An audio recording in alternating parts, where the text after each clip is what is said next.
Hello, আমি পিনাকি ভট্টাচার্য বলতেছিলাম। আপনি কে বলছেন? দয়া করে পরিচয় দিয়ে কথা বলুন।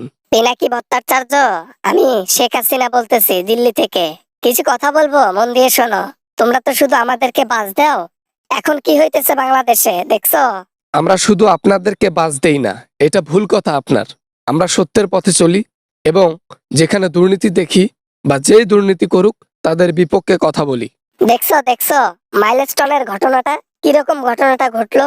কিছু করলো সরকার? হ্যাঁ, ইউনূস সরকার তো অনুদানের জন্য ওই ফেসবুকে স্ট্যাটাস দিতেছে। তাও তো ভালো, মানুষের কাছে হাত পাততেছে। আপনি হইলে তো জনগণের টাকা লুটপাট কইরা সেটা দান করতেন। ইনি তো চুরি চোট্টামি করতেছে না, তাই না? ওনারা যতই খারাপ কাজ করুক না কেন, তাদের পক্ষে তোমরা ভালোই কথাবার্তা বলবা। আমরাই শুধু খারাপ। এত টাকা পয়সা দিতে চাইলাম তোমাকে পিনাকি, যে আমাদের বিরুদ্ধে ভিডিও করো না আর। কি করব ম্যাডাম, কিছু করার নাই। রক্তে আমার সমস্যা, দুর্নীতি দেখতে পারি না। সামনে যেই হোক না কেন তার বিরুদ্ধে কথা বলবো, ঠিক আছে? এটাই আমার খাসলত, এটাই আমার নিয়ম। আমি যদি হইতাম ওইখানে ক্ষমতায় থাকতাম, তাহলে প্রশিক্ষণ বিমান কখনোই ঢাকার উপর দিয়ে যাইতে দিতাম না। আমার নিয়ম কানুন গুলো অন্যরকম ছিল, এখনকার চাইতে অনেক ভালো। প্রশিক্ষণ বিমান কত চালাইছেন উপর দিয়ে, একটা ইনসিডেন্ট ঘটে গেছে আর আপনি সেইটার সুযোগ নিয়ে কথা বলছেন। কথায় আছে না, শূন্য গোয়াল অনেক ভালো দুষ্টু গরুর চেয়ে। বাবা না মানে, বাবা বাবা কত টাকা নিবা বলো দেখি, একবার তোমার ডিমান্ডটা শুনি। আমাদের বিরুদ্ধে আর কখনো ভিডিও বানাবা না।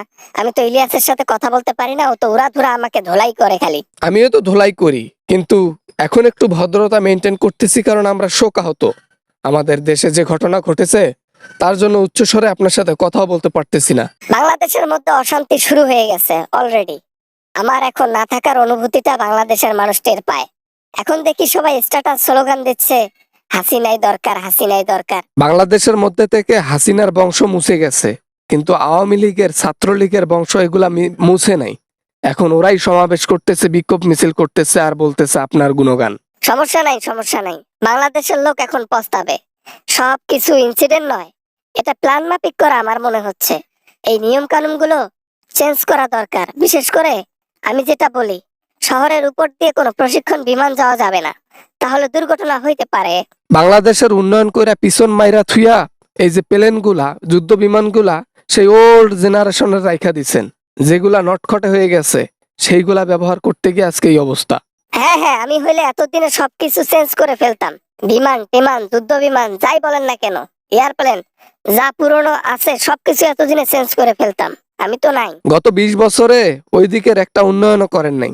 যেদিকে পত্তা বেশি সেই দিকে উন্নয়ন করছেন। আর এখন মাইলেস্টোন নিয়ে আপনি কথা বলতেছেন। ফোন রাখ, ফোন রাখ বলতেছি। ঠিক আছে ঠিক আছে, রাখতেছি। এত বকাবকির কি আছে? হ্যাঁ, ভদ্রভাবে বললেই তো হয়, আমি রাইখা দেবো। আমি কি সারাদিন কথা বলার জন্য তোমার সাথে ফোন করছি নাকি? হ্যাঁ, আপনাকে আমাদের দেশ নিয়ে ভাবতে হবে না। আমাদের দেশের জনগণ এমনিতেই ঠান্ডা হয়ে যাবে। আমাদের দেশের জনগণ সুখে থাকবে অটোমেটিক। আপনাকে পেইন নিতে হবে না। আপনি দিল্লিতে আপনার স্বামীর সাথে থাকুন। আমি তো ভালোর জন্য বলছি। এই আমি হইলে ওই মাইলস্টোন স্কুলের উপর দিয়ে যে ঘটনা ঘটছে এটা হতেই দিতাম না। ওই প্রাইভেট জেট উঠতেই দিতাম না। হ্যাঁ, ওগুলা চেঞ্জ করেন, চেঞ্জ করেন। বাংলাদেশের মধ্যে সর্বপ্রথম আইন করতে হবে, কোনো প্রশিক্ষণ বিমান এবং যুদ্ধ বিমান, প্লেন সবকিছু নিষিদ্ধ করা থাকতে হবে। শহরের উপরে কোনো প্রশিক্ষণ দেওয়া যানবাহন চলবে না, এবং সেটা চলতে হবে কোনো ফাঁকা জায়গায় যেখানে মানুষ আহত হওয়ার আশঙ্কা 0%, 0.0%।